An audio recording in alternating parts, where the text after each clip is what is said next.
ഉണ്ണികൃഷ്ണൻ പോറ്റി 2 ആഴ്ചത്തെ SIT കസ്റ്റഡിയിൽ വിട്ടിരിക്കുന്നു. കോടതി ഗുരുതരമായ പരാമർശങ്ങൾ റിമാൻഡ് റിപ്പോർട്ടിലുണ്ട് എന്നതാണ്. ഇനി തെളിവെടുപ്പ് നടക്കാനുണ്ടത്. കേരളത്തിന് പുറത്ത് ബംഗളൂരുവിലും ചെന്നൈയിലും ഹൈദരാബാദിലും ഉൾപ്പെടെ തെളിവെടുപ്പ് നടത്തേണ്ടതുണ്ട് എന്നതാണ്. ഇന്ന് കോടതിയിലൊക്കെ വലിയ ദൃശ്യങ്ങൾ നമ്മൾ കണ്ടു, ഷൂവെയർ ഉൾപ്പെടെയുള്ള കാര്യങ്ങൾ. ഒപ്പം ഉണ്ണികൃഷ്ണൻ പോറ്റിയുടെ പ്രതികരണം കണ്ടു. ഇതിൽ മറ്റുള്ളവരുണ്ട് തനിക്ക് പിറകിൽ എന്ന് പറയുകയാണ്, തന്നെ കുടുക്കിയതാണ് എന്ന് പറയുന്നു. അത് നിയമ സംവിധാനങ്ങൾ കണ്ടെത്തട്ടെ, അവർ നിയമത്തിന് മുന്നിൽ അവർക്കും കീഴടങ്ങേണ്ടി വരുമെന്ന തരത്തിലേക്കുള്ള പരാമർശമാണ് ഉണ്ണികൃഷ്ണൻ പോറ്റി നടത്തിയത്. ഉണ്ണികൃഷ്ണൻ പോറ്റിയെ തിരുവനന്തപുരത്തെ ക്രൈംബ്രാഞ്ച് ഓഫീസിൽ എത്തിച്ചിട്ടുണ്ട്. സലിം മാലിക് വിശദാംശങ്ങളുമായുണ്ട്. സലിം, ഇപ്പോൾ ചോദ്യം ചെയ്യൽ നടക്കുകയാണോ? ഇനി അടുത്ത നടപടികൾ എങ്ങനെയാണ്? തെളിവെടുപ്പിനായി പോകുന്നത് ആദ്യം ബംഗളൂരുവിലേക്കാണോ? അതെപ്പോഴാണ്? വിവരങ്ങൾ. അനുജ, ഈ സ്പെഷ്യൽ ഇൻവെസ്റ്റിഗേഷൻ ടീമിന്റെ ഇതുമായി ബന്ധപ്പെട്ടുള്ള എല്ലാ നീക്കങ്ങളിലും അവർ ഒരു രഹസ്യ സ്വഭാവം സൂക്ഷിച്ചിരുന്നു. അതിന്റെ ഭാഗമായാണ് ഇന്നലത്തെ കസ്റ്റഡിയിലെടുപ്പും അതിന് പിന്നാലെയുള്ള അറസ്റ്റും ഒക്കെ ആ നിലയിൽ തന്നെ ആയിരുന്നു. കോടതിയിൽ ഹാജരാക്കിയപ്പോൾ പോലും ആ നാടകീയതകൾ അങ്ങനെ തുടർന്നിരുന്നു. എന്തായാലും ഇപ്പോൾ അതുമായി ബന്ധപ്പെട്ട് 2 ആഴ്ചത്തെ ഒരു കസ്റ്റഡി കാലയളവാണ് നിലവിലെ അന്വേഷണ സംഘത്തിന് ലഭിച്ചിരിക്കുന്നത്. അല്പസമയം മുൻപ്, ഒരു അരമണിക്കൂർ മുൻപ് മാത്രമാണ് ഉണ്ണികൃഷ്ണൻ പോറ്റിയെ തിരുവനന്തപുരത്തുള്ളപ്പോൾ എന്റെ പിറകിൽ കാണുന്ന ഈ തിരുവനന്തപുരത്ത് ഈഞ്ചക്കലിലുള്ള ക്രൈംബ്രാഞ്ച് ഓഫീസിലേക്ക് എത്തിച്ചത്.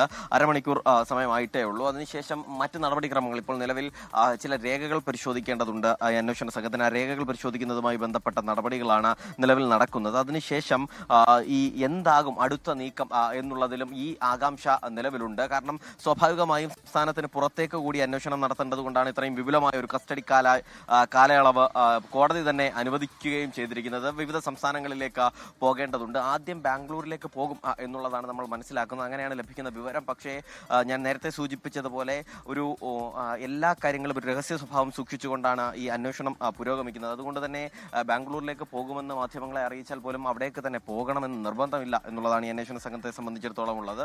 എന്തായാലും റിമാൻഡ് റിപ്പോർട്ടിൽ ഉൾപ്പെടെ ഉണ്ണികൃഷ്ണൻ പോറ്റിക്കെതിരെ ഗുരുതരമായ പരാമർശങ്ങൾ ഉണ്ടായിട്ടുണ്ട് എന്നുള്ളതാണ്. അതിൽ 2 കിലോ തൂക്കം വരുന്ന സ്വർണം അപഹരിച്ചു എന്നത് ഉൾപ്പെടെയുള്ള കാര്യങ്ങൾ ഉണ്ണികൃഷ്ണൻ പോറ്റിയുടെ മുകളിലാണുള്ളത്.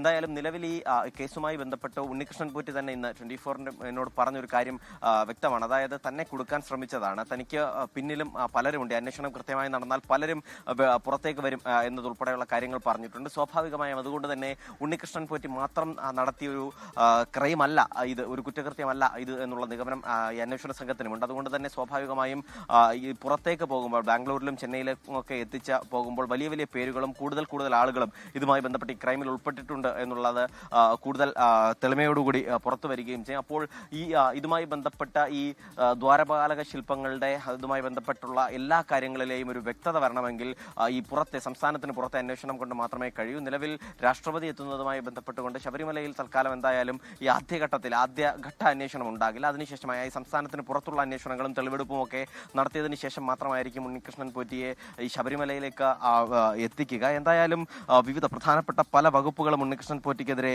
ചുമത്തിയിട്ടുണ്ട്. അത് 403, 406, 409, 466, 477 എന്നിങ്ങനെയാണ് വകുപ്പുകൾ ചുമത്തിയിരിക്കുന്നത്. 2 കിലോ സ്വർണം ഉണ്ണികൃഷ്ണൻ പോറ്റി തട്ടിയെടുത്തു എന്നുള്ളതാണ് റിമാൻഡ് റിപ്പോർട്ടിലും പറയുന്നത്. അങ്ങനെ അതുമായി ബന്ധപ്പെട്ടുള്ള എല്ലാ കാര്യങ്ങളിലും വിപുലമായ ഒരു പരിശോധന വേണം. പ്രത്യേകിച്ചും ഈ സ്വർണം ഉരുക്കിയത് എവിടെ എന്നുള്ള കാര്യങ്ങളിൽ ആ സ്ഥലത്തേക്ക് കൊണ്ടുപോയി ഉൾപ്പെടെ ഉണ്ണികൃഷ്ണൻ പോറ്റി ചോദ്യം ചെയ്യുകയും പരിശോധന നടത്തുകയും വേണം. ഒപ്പം തന്നെ വെഞ്ഞാറമൂട് തിരുവനന്തപുരത്തുമുള്ള ഉണ്ണികൃഷ്ണൻ പോറ്റിയുടെ സഹോദരിയുടെയും ഉണ്ണികൃഷ്ണൻ പോറ്റിയുടെയും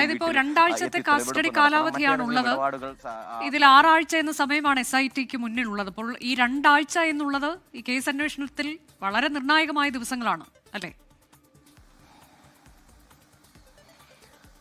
തീർച്ചയായും ആ 2 ആഴ്ച കൊണ്ട് തന്നെ ഈ കേസുമായി ബന്ധപ്പെട്ടുള്ള എല്ലാ കാര്യങ്ങളും പുറത്തു വരും എന്നുള്ളതാണ് നമ്മൾ മനസ്സിലാക്കുന്നത്. കാരണം സ്വാഭാവികമായും ഈ കോടതി കസ്റ്റഡി അനുവദിക്കുമ്പോൾ ആദ്യഘട്ടത്തിൽ 5 ദിവസമോ 3 ദിവസമോ ഒക്കെ നൽകുന്ന പതിവാണുള്ളത്. അതിനുശേഷം പിന്നീട് കസ്റ്റഡി കാലാവധി നീട്ടി നൽകണമെന്ന് അപേക്ഷിക്കുകയും അങ്ങനെ പിന്നീട് കസ്റ്റഡി നീട്ടി നൽകുകയും ചെയ്യുന്നതൊക്കെയാണ് കോടതിയുടെ കീഴ്വഴക്കം. പക്ഷേ ഇപ്പോൾ ഇവിടെ വലിയൊരു 2 ആഴ്ചത്തെ കസ്റ്റഡി കാലാവധി കോടതി നേരിട്ട് തന്നെ അനുവദിച്ചിരിക്കുന്നു. പ്രത്യേകിച്ചും കോടതി തന്നെയാണ് ഇതുമായി ബന്ധപ്പെട്ട് ഈ ശബരിമലയിലെ സ്വർണ്ണമോഷണത്തിൽ ആദ്യഘട്ടത്തിൽ ഇടപെടൽ നടത്തിയതും ശബരിമലയിൽ നിന്ന് സ്വർണം പോയി എന്ന് കണ്ടെത്തുകയും ചെയ്തത്. സ്വാഭാവിക സ്വാഭാവികമായും അതുകൊണ്ട് തന്നെ കോടതിക്ക് ആ ആത്മാർത്ഥതയോടുകൂടി തന്നെയാണ് ഈ വിഷയത്തിൽ ഇടപെടുന്നത്. അതുകൊണ്ടാണ് ഇതിലെ എല്ലാ ദുരൂഹതകളും നീങ്ങണമെന്നതിന്റെ കൂടി അടിസ്ഥാനത്തിൽ തന്നെ ആവണം കോടതി 2 ആഴ്ച എന്നൊരു വിപുലമായ കസ്റ്റഡി കാലാവധി അന്വേഷണ സംഘത്തിന് മുൻപിൽ നൽകിയത്.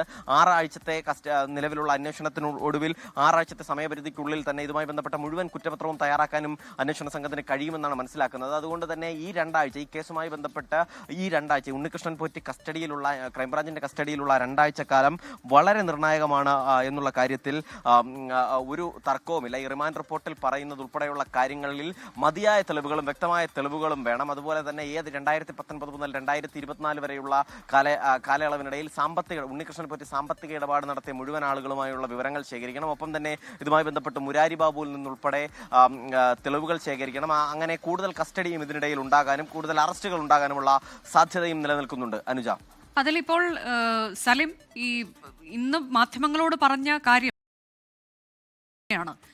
മറ്റതൊക്കെ അന്വേഷണ സംഘം കണ്ടെത്തട്ടെ എന്നുകൂടി പറയുമ്പോൾ ആരാണ് ഈ കുടുക്കിയത്, ആരാണ് ഇതിൽ പങ്കാളികളായവർ എന്നതിന്റെ കൃത്യമായ വിവരങ്ങൾ അന്വേഷണ സംഘം ചോദിച്ചെടുക്കുമെന്ന് തന്നെയല്ലേ നമ്മൾ കരുതേണ്ടത്? ഇതിനോടകം തന്നെ അതിനൊക്കെയുള്ള ശ്രമങ്ങൾ ഉണ്ടായിട്ടുണ്ടാകാം. കുറേയൊക്കെ വിവരങ്ങൾ ഈ അന്വേഷണ സംഘത്തിന് പക്കൽ അവർക്ക് കിട്ടിയിട്ടുണ്ട് എന്നും നമുക്ക് കരുതാം. പക്ഷേ ഇതിനൊരു പരാമർശം കൂടി നടത്തിയ സാഹചര്യത്തിൽ തീർച്ചയായും അതിനുള്ള ശ്രമങ്ങളിലേക്ക് അന്വേഷണ സംഘം കടക്കും. അനുജ, ആദ്യഘട്ടത്തിൽ തന്നെ ഇതുമായി ബന്ധപ്പെട്ട് ഉണ്ണികൃഷ്ണൻ പോറ്റിക്ക് പിന്നിൽ മറ്റാരൊക്കെയോ ഉണ്ട് എന്നുള്ള കാര്യം നേരത്തെ തന്നെ അന്വേഷണ സംഘത്തിന് വിവരം ലഭിച്ചിരുന്നു. ഉണ്ണികൃഷ്ണൻ പോറ്റി മാത്രമല്ല ഈ കുറ്റകൃത്യത്തിൽ ഉൾപ്പെട്ടത് എന്നുള്ള വ്യക്തമായ തെളിവുകളും അന്വേഷണ സംഘത്തിന് മുൻപിലുണ്ട്.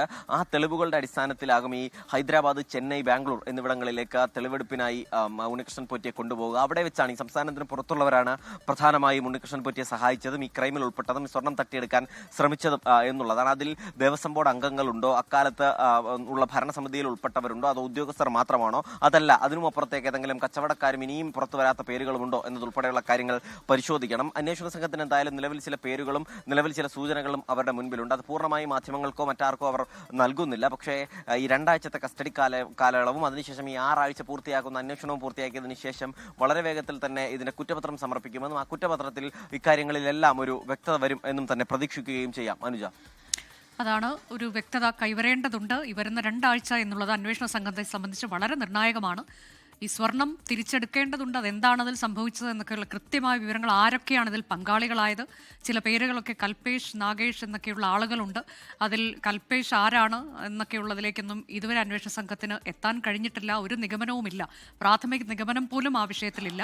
അത്തരം കാര്യങ്ങളിലൊക്കെ വ്യക്തതയോടെ തന്നെ ഉണ്ണികൃഷ്ണൻ പോറ്റിയിൽ നിന്ന് വിവരങ്ങൾ അറിഞ്ഞ് അങ്ങോട്ടേക്ക് എത്തി എന്താണ് സംഭവിച്ചത് എന്നതൊക്കെ കൃത്യമായി വിവരശേഖരണം നടത്തുക എന്നുള്ളതിലേക്ക് ഹൈദരാബാദ്, ബംഗളൂരു, ചെന്നൈ കേന്ദ്രീകരിച്ചൊക്കെയുള്ള തെളിവെടുപ്പൊക്കെയാണ് വരും ദിവസങ്ങളിൽ നടക്കാൻ പോകുന്നത്. ഇപ്പോൾ ക്രൈംബ്രാഞ്ച് ഓഫീസിൽ, തിരുവനന്തപുരത്തെ ക്രൈംബ്രാഞ്ച് ഓഫീസിൽ ഉണ്ണികൃഷ്ണൻ പോറ്റിയെ ചോദ്യം ചെയ്യുകയാണ് പ്രത്യേക അന്വേഷണ സംഘം എന്നതാണ്. ബംഗളൂരുവിലേക്കാണ് ആദ്യം പോകുന്നത് തെളിവെടുപ്പിനായി. അത് അടുത്ത ദിവസം തന്നെ ഉണ്ടാകും. ഏറ്റവും അടുത്ത മണിക്കൂറിൽ തന്നെ അതൊക്കെ സംഭവിക്കും എന്നാണ് നമുക്കറിയാൻ കഴിഞ്ഞിട്ടുള്ളത്. ലോകത്തെവിടെയായാലും ഏത് സമയത്തും 24 വാർത്തകളും ഓഗ്മെന്റഡ് റിയാലിറ്റി പാക്കേജുകളും എക്സ്പ്ലെയിനറുകളും വിശദമായി കാണാൻ ഞങ്ങളുടെ യൂട്യൂബ് ചാനൽ നിങ്ങൾക്ക് സബ്സ്ക്രൈബ് ചെയ്യാം.